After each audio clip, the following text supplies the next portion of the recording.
to show you, well, actually 18 pictures, 16 of which were accepted to juried shows. But I'll start by mentioning how I got started. I've been painting since kindergarten. Well, let's call it drawing. And actually, my next door neighbor in Israel was purported to be mentally ill, although I didn't find her so. I found her charming and wonderful. And she introduced me early on to pastel, and we would paint together. Her husband, interestingly enough, was an impresario, and one of his most famous singers was Hana Yarkoni, who was a very, very famous Israeli singer in the 50s, 60s. And then, so as a child, I basically used crayons, and oil. Later on in my young adulthood, I used acrylic. I developed an aversion to oils, primarily because it gave me an allergic reaction, and I would be painting and tears would flow from my eyes. And I kind of identify with Andrew Wyatt, although I don't like his,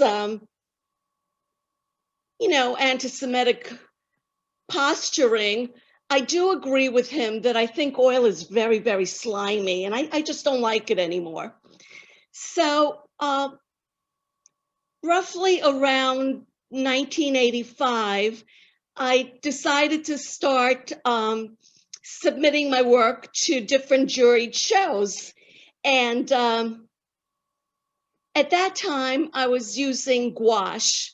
And a lot of my paintings were set in South Carolina at North Litchfield Beach, where Peter and my husband and his family and I vacationed for over 30 years. And gouache, which is spelled Gouache, is very much like watercolor, but thicker, but not as thick as tempera. So Ella, if you could start with number 1, please.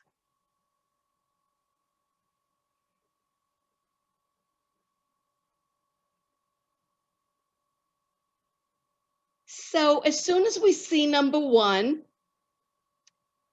that was done in gouache with a little bit of pastel thrown in. You could see some of the pastel in the sky, in the sea, a little detail in the shrubs, and the blue shading in the foreground. And that was accepted to the Slater Museum yearly Connecticut Artists, it's called Connecticut Artists Annual Exhibition. And it's called South Carolina Beach. It's 21 by 27, and it was done plein air. Number 2, please. Number 2 is called Winter on the Road. It's also done in gouache, purely gouache. It's 22 by 30 inches. It was accepted to the Slater Museum, and both of these paintings were accepted in the early, actually the mid-1980s. The first one was 1987, and this one was 1985. And what's interesting to me about this is it wasn't done from a reference photo, and it wasn't done plein air. It was a memory of my reaction to a scene I saw on I-95. So that means it really doesn't look anything like it really was, but this was my emotional impression. And for many years, for most of my life, I kind of gravitated towards Impressionism. And I overheard that the judge liked it because if you see the tree in the foreground on the left, you could see the yellow light peeking through it, and he really liked it. Some time ago, I attended a lecture about Van Gogh's paintings. It was about the Romantic period in music and painting, and he was convalescing in Arles for some time with his physician, and right outside his bedroom, he was on the second floor, right outside his bedroom was a similar evergreen, only his was almost in the center of the painting, and then you could see the images beyond, and that was considered a departure from the usual compositions. So it's interesting to me that independently I came up with a similar thing, and only later on became familiar with his particular painting. Number 3, this is called Spring Arrives. It is 37 by 49 inches. It's acrylic. It was accepted to the Bloomfield show that was held in West Hartford, I believe in the early 90s. And again, this is an impression of my emotional reaction to a moment in time. I used to live on 1 Bank Street in Mystic, which is right across from Mystic Pizza. And Bank Street is on a hill, and I would always arrive home from the top of the hill and drive down to my house on the corner. And on the side of my house was a cliff with volunteer shrubbery and forsythia. And on this particular spring afternoon, coming home from work, I just saw this dazzling, shimmering sunlight playing with the vegetation. And later on, I went back, I took reference photos, which look nothing like this. The reference photos are very drab, but it helped me with the structure of the painting, certain elements that I wanted to include. I never use a pencil, or I never draw in what I'm going to be painting, but I like to do an underpainting first. It sets the composition, and then I go in for the detail and fill in the rest. Number 4, please. This is also a painting in acrylic. It's called South Carolina Beach Flowers. It's 31 by 41. And it's a kind of a different perspective because I'm looking down at the flowers. So it's a top view kind of scene. I took reference photos, did my underpainting, and then brought out, again, my impression of what I felt and what I saw. So my seeing or my perception is informed by my emotional reaction to the scene. And this was accepted at the Mystic Arts Center. Number 5, please.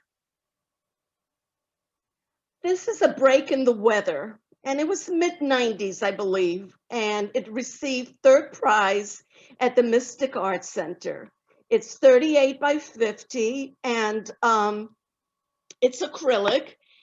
And what happened was I was parked in my friend's driveway, and I saw, again, it was the light through the trees and the snow that really moved me, and I had to capture it immediately, and I didn't have a camera, but I had a napkin and I had a pencil, and I sketched it and indicated in words different colors in different areas.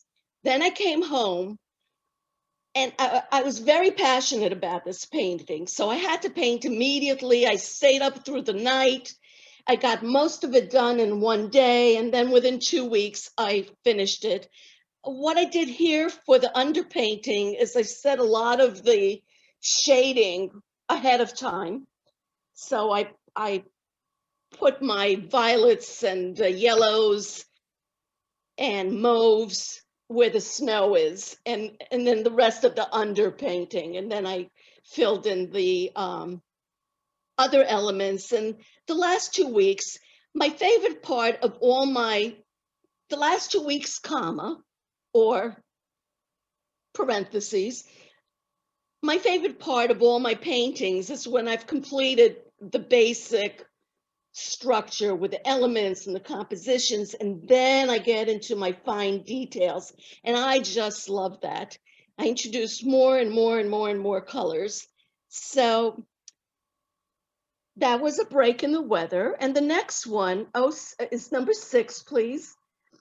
This was accepted both by the Mystic Arts Center and the Slater Museum, and it's called Nightshade. If any of you ever walked in downtown Mystic, you might remember where Chico's used to be. And behind Chico's, there's a wall, there's a concrete wall of some sort, and some gutters. And every year, a volunteer nightshade shrub grows there. And so again, I took my reference photo, which looks nothing like my painting. And I had a lot of fun with Nightshade and bringing out all the details. For this composition, I don't know how well it shows, but I like the Japanese period in Impressionism, where a lot of the Impressionist artists try to incorporate Japanese ideas of composition and subject matter. So I try to think of the vine shape as a geisha. And that set my composition, and then I did the rest. So I don't know if anybody else can see the geisha, but there you have it. The next one is number 7, please. And it's called Dunes. It's 18 by 22, and it's also done in acrylic.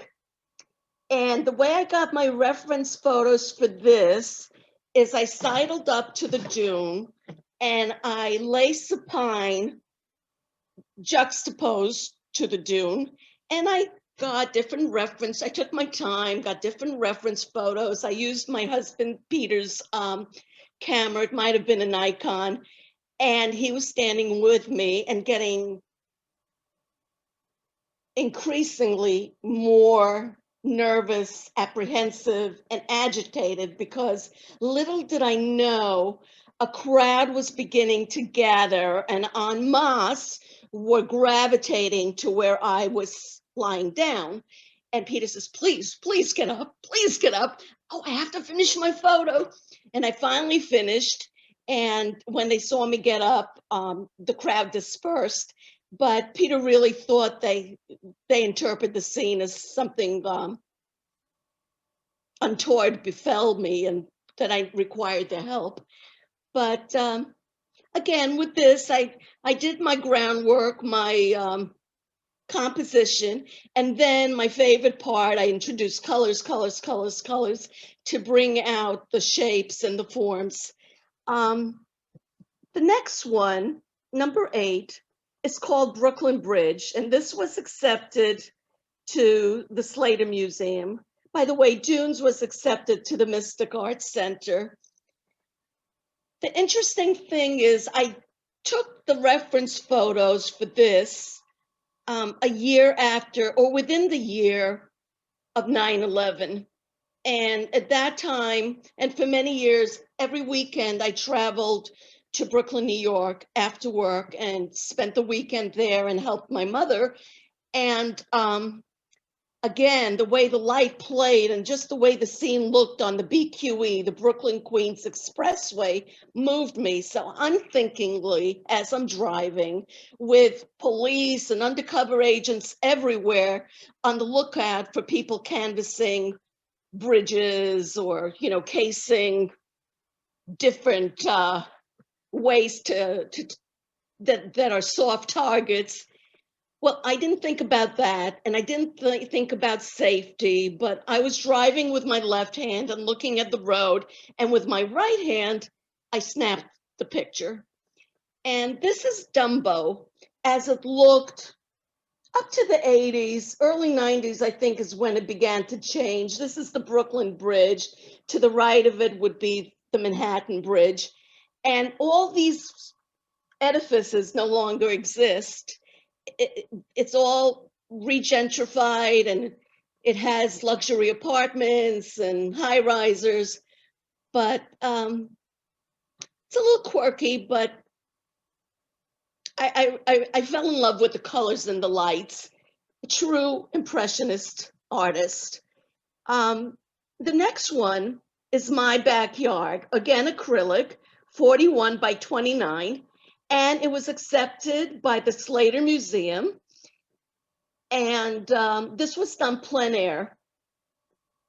And in order to set up for this plein air, I took my easel, my paints, my sun hat, a few steps to my backyard, and set it up and did most of the drawing. The underdrawing was done outside, and some of the major elements were placed, and then I finished the rest in my den. My den functions as a studio. And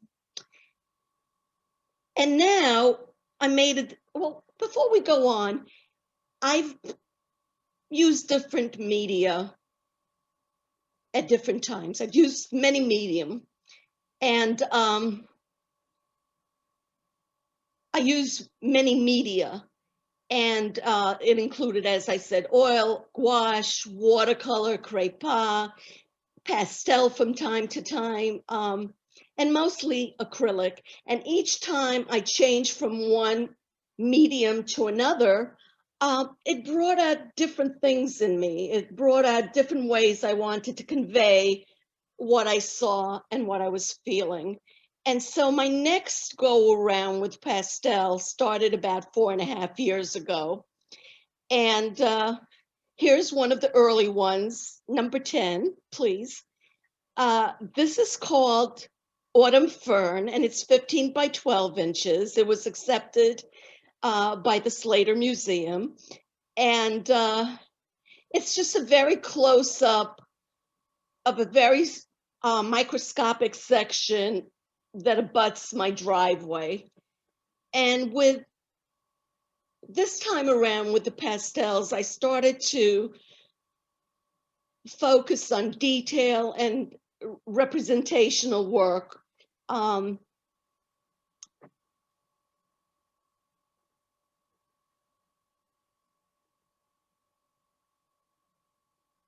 so you could see my early attempts at that. I always did representational work in sculpture. I studied for 19 years with Bonnie Baranda, who was a local famous sculptor. And composition and detail and representationalism were all part of what I did with her, because that is what her expressions were. So since I studied with her, I learned representationalism, but I never tried to transfer it to this degree to my paintings. It was much looser. So on my next one, Figs, an homage to the Promised Land, is 9 by 12. It's pastel. It was accepted both by Mystic Art Center and Lime Art Association. And at the Mystic show, it was a theme show, and you had to select something that to which you wanted to pay an homage. And figs play a central role in the Bible. Well, I won't say central role, but a repeating motif in both the Hebrew Bible and the Christian Bible. And at one time, I think it was the first area that ever had figs was around what we call Israel and Judea were. And so I thought figs would represent that, and you could see I'm getting into the detail, and each thing has a multitude of color. And the next one is cherries, 14 by 10, and it was also accepted by the Mystic Arts Center and Lime Art Association. And I have to thank my friend Linnea for having this beautiful bowl set on her marble counter with these beautiful cherries. And of course, I had to paint them. Number 13 was accepted to the Slater Museum, and it's called Oyster Mushrooms, and it's 11 by 12. Henie, could I interrupt you for a second? I'm sorry, Bruce, I can't hear you. Could I interrupt you for a second? When you say something is accepted, what does that mean?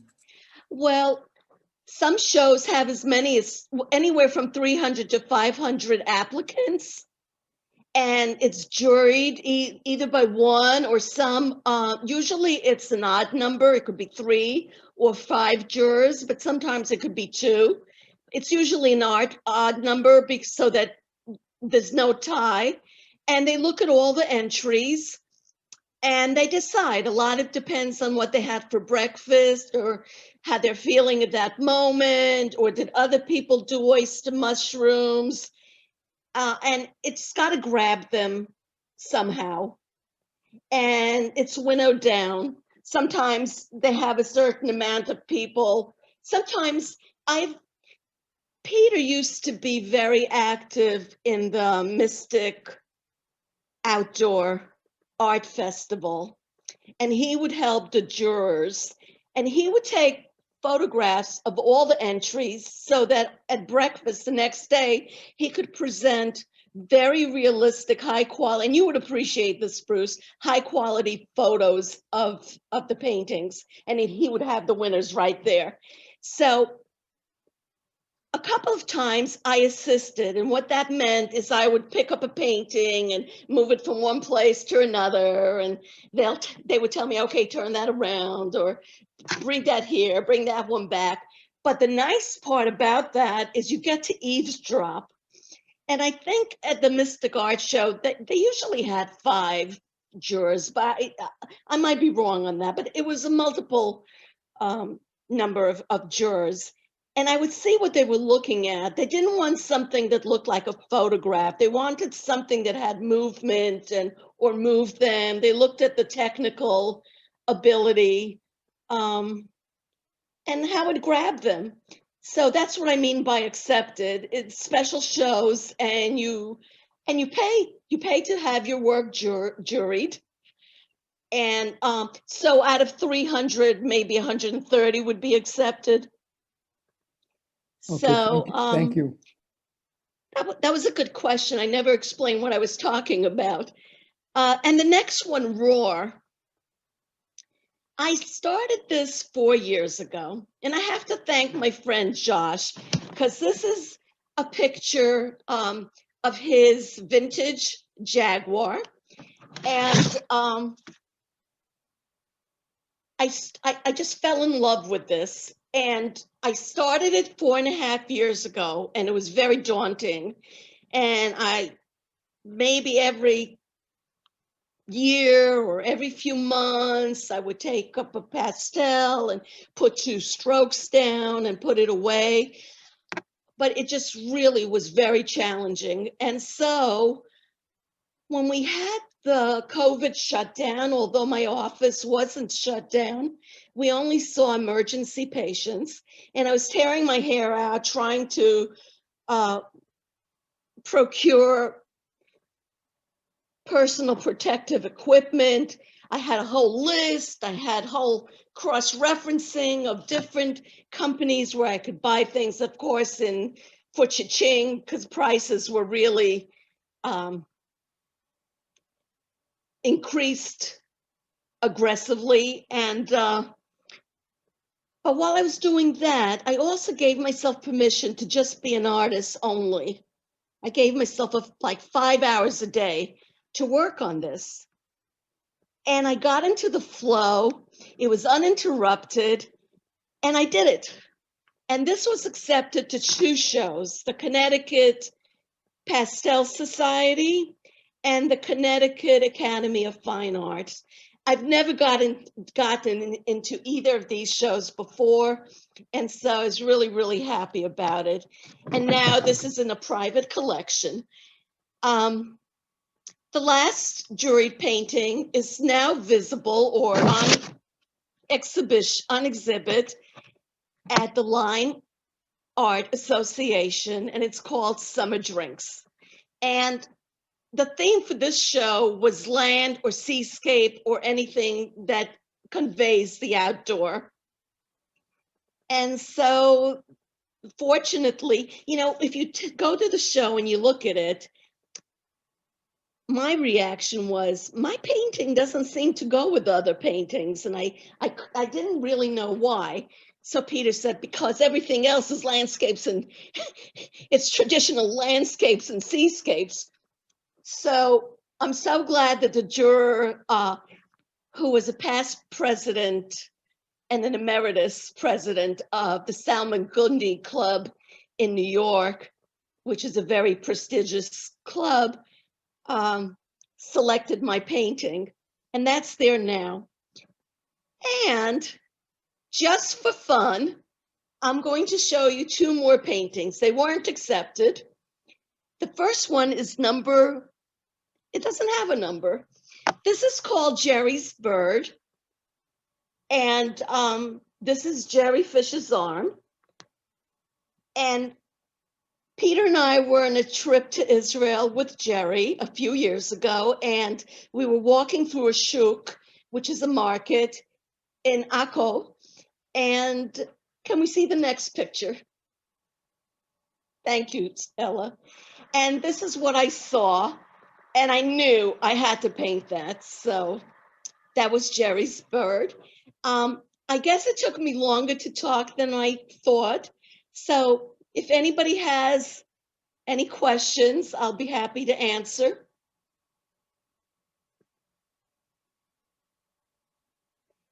And if not, thank you so much for attending. I have a question. You said you study with a sculptor. Did you also study with other artists in terms of painting, not just? No, I never wanted to. I mean, I did in junior high school. I had an advanced art class, and I actually won a poster contest. It was a citywide poster contest with several winners. I wasn't the only one. And the theme was heaven or hell, a la Dante. And you would never guess which one I picked, but it was, I don't think you would, but it was hell. And it was done in crayon, and it was very vivid.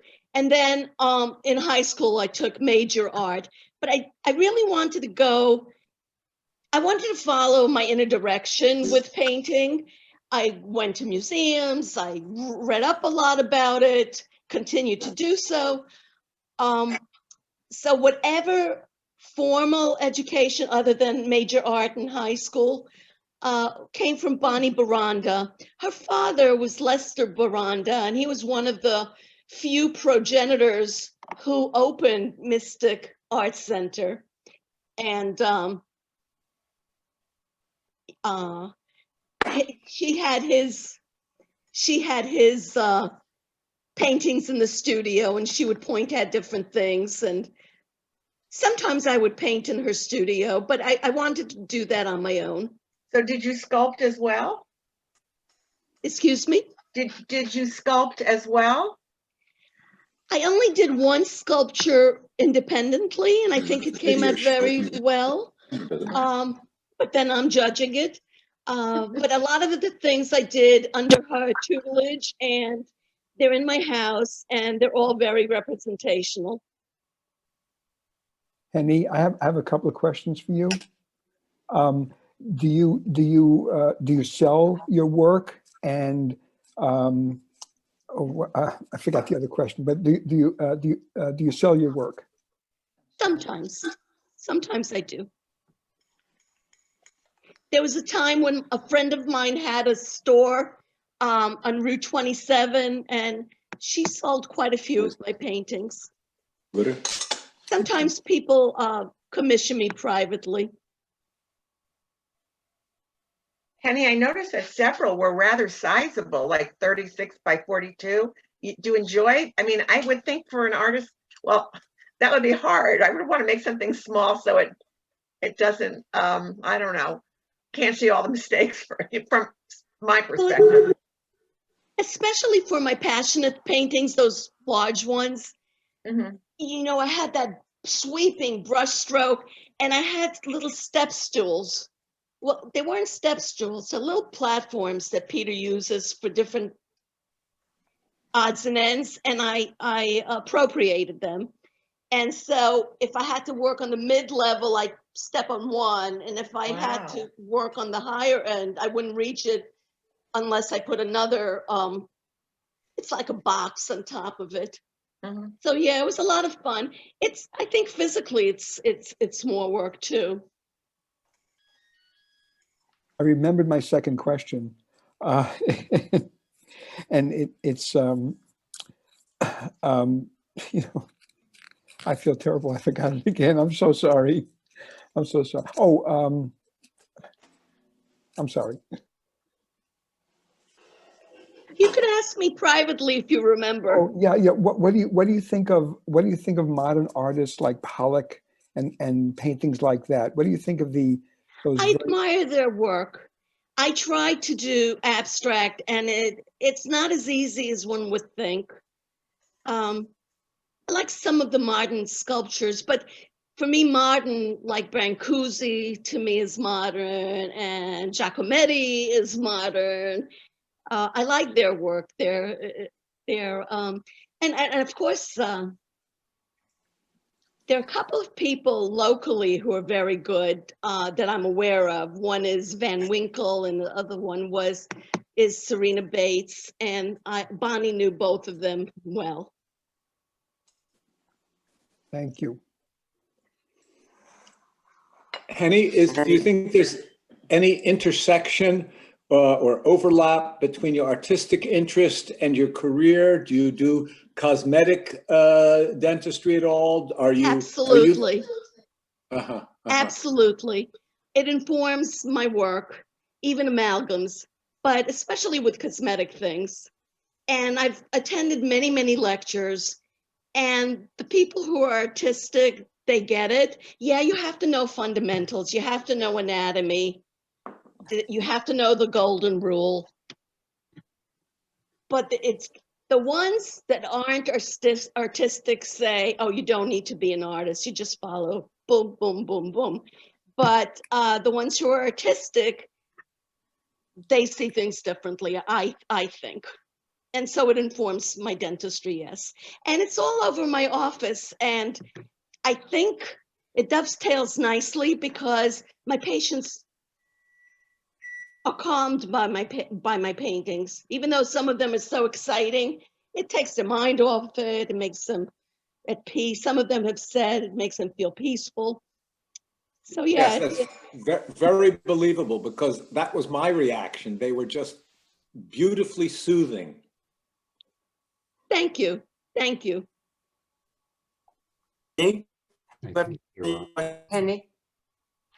Henny, thank you for this showpiece that you presented. I loved it. I don't know if you know me. My name is Libby. And I'm wondering, with your background growing up in Israel and having been there recently with Jerry, do you have a collection of Jewish themed paintings? Do I have a collection of Jewish themed paintings? Oh, themes in my paintings? Sites, or perhaps sites from Israel?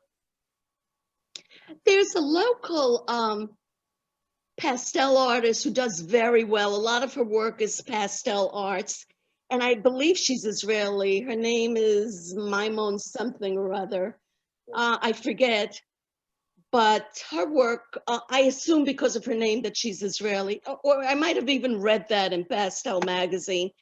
And her technique, it's both abstract and impressionistic, and it's very lovely, colorful. It's almost like facets, geometrical facets, but very, very softened. Whereas my attempts at cats have been very, very literal. So, but I wanted to do a painting of Moses on the Sinai. And so I started what could have been, you know, the desert cliffs with all the colors, and it just wasn't working. So it became a Western scene in somewhere Midwest US. And it has a ram, and it's not Israel or Egypt or wherever it was. Henie, Thank you. I hope I answered it. when you start a project and you have a picture in mind, like you took pictures of the flowers or nature scenes, how do you decide what medium to use? How do you decide if you're going to make it pastel or something else? So right now I'm in my pastel phase for the last 4.5 years, and that's all I'm doing. I take reference photos when something moves me and excites me. And then I get home and it's like, I don't know, it really doesn't excite me. And if I don't have an idea in mind of what to paint, sometimes I'll flip through my reference photos, and like the mushroom photo. I took that a few years ago, and then I painted it maybe 2.5 years ago, something like that. And I flipped through my reference photos, and then I wonder, as you're asking my question, I think I chose it because I am using pastels, and I thought I could render it really nicely in that medium. Henie, I have a quick question. I'm surprised that you don't sketch things first, and I was wondering how common that is among artists to not start with a pencil sketch. I don't know.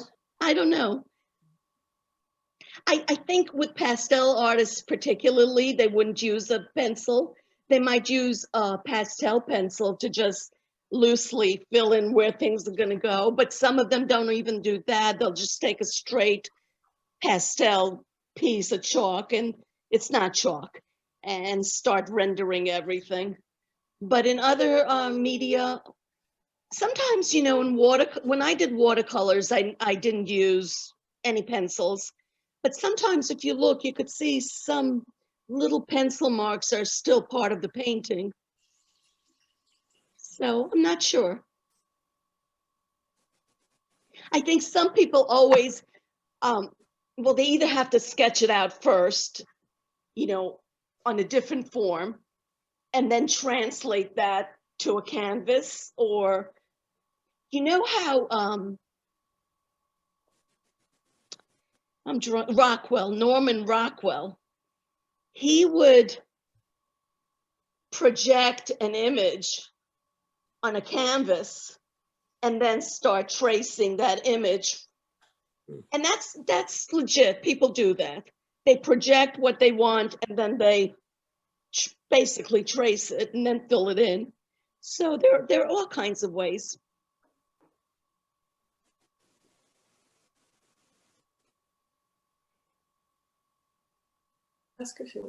Thank you. That was really interesting.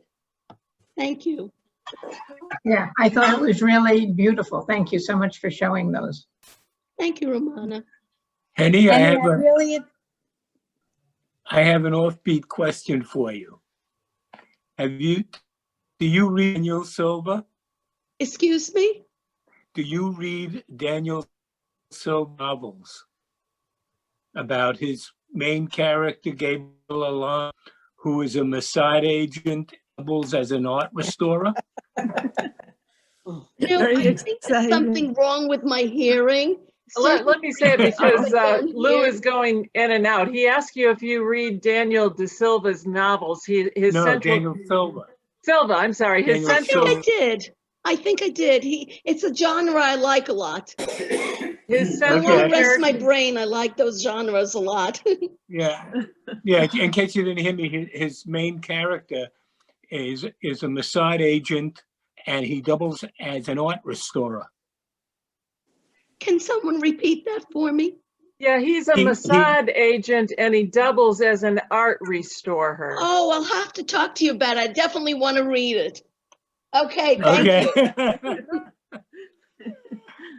I just wanted to thank you, Henny. I thought your discussion of the various media that you use and how it comes about, what you decide to do, and all the colors that you love. Thanks a lot. Thank you, Dana. And I like your work as well, by the way. Thank you. And I would like to mention that right before this, I spoke to Gaby, and she said, please tell Henny I'm sorry to miss it and to miss everyone else as well. So I said, Henny will probably give you a private showing when you're all feeling better. Absolutely, absolutely. Henny, I can't think of a better time to have done this lecture. We really need joy this week, and your paintings certainly brought that to Right. life tonight. Thank you, Linnea. I just was wondering if you did undergrad. What?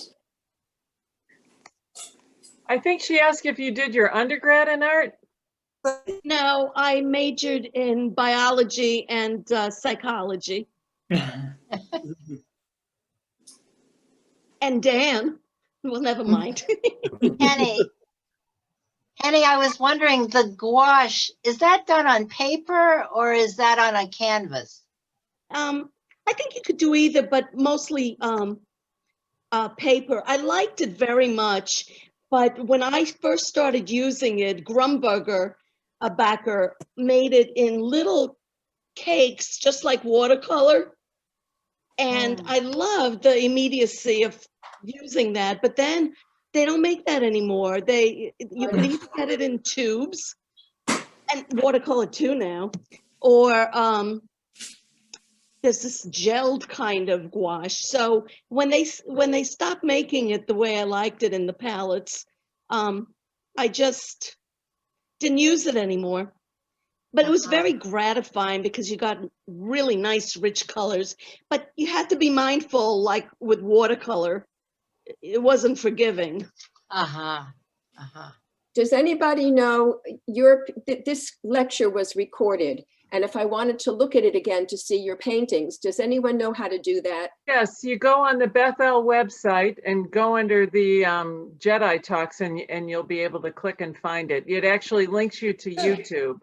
It gives you, and all the JETI talks are right there. Okay, thank you. Can I say one more thing that just occurred to me? When I do my pastels, when people do pastel paintings, they can use brushes or little special erasers. Let's say you try to color and it really wasn't what you had in mind. You pick it up with brushes.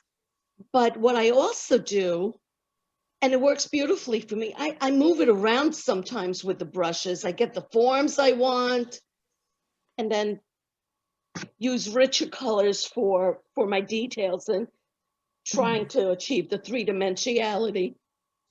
On average, how long does it take you to finish a picture? Well, I guess it depends. Roar is the one of the Jaguar. That took me 4 years.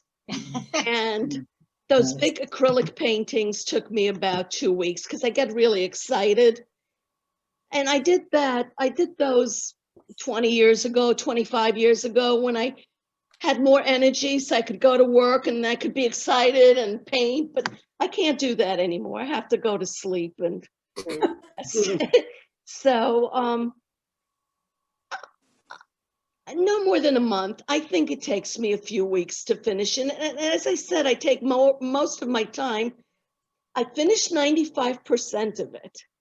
And then the last 5% is what takes the majority of the time. Interesting. I critique it, I stand back, I put it away, I see how it looks to me from a distance, I bring in more detail. So And I love that. I love patching around with that. What are you working on now? Well, see most of my pastel work recently is done on Art 240 paper.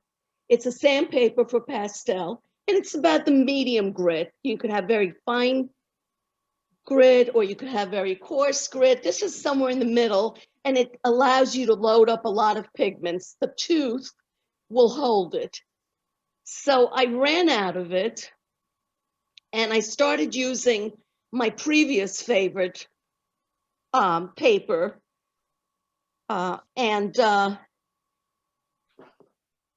it's a still life with 2 peaches and 1 cut peach on a bowl with the light playing.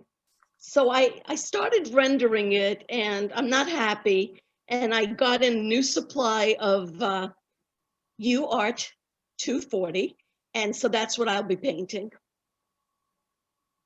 Thank you. Thank you. Thank you. You know, it's hard to be original, but thank you very much for everybody's attention and showing up and talking to me about it. Really interesting. Thank you. It was really wonderful. Paintings. Thank you, job. Henny. They were absolutely beautiful, and your talk was really interesting. We really Really. appreciate having you. Thank Henny, you. I have a- Enjoyable, Henny. I have Henny, a question Je- about Je- lighting. Do you only paint during the day or outdoors, or are you able to paint at night with just regular lighting? I have a light lamp with natural light, Uh-huh. and so I usually paint at night. Like during the pandemic, I painted in the morning, afternoon, night, take a break for lunch, paint again. It was really great. Dan, did you want to ask something? I just wanted to mention, well, now I have a question and a comment. Jerry Fisher would have been here, but it's good to know that it is available. He was driving his babysitter home. That's why Jerry wasn't here. And the question I had is, you know, many people whose work has been taken away from them involuntarily by the epidemic are naturally having a tough time. They're sad, they're worried. Have you found, has your painting times markedly gone up? Has it helped you cope with this dystopian time we're living in, would you say? I think I got part of the question, and if I'm not answering it correctly, let me know. I knew I couldn't do anything about the COVID, and there were some immediate concerns that I had to address, but I gave myself the first month kind of as a coping mechanism. I wasn't going to change anything. It was what it was. We were home. We weren't going out. And I gave myself that unencumbered 1 month, unencumbered mentally, to just devote to my painting. And after the month, okay, let's get back to reality and start figuring out how we're going to put all this together. And I did see emergency patients throughout the whole time. We never closed down completely. It was just for emergencies, though. But it was, you know, I compartmentalized, and there was that space in my brain that luxuriated in just having that to worry about.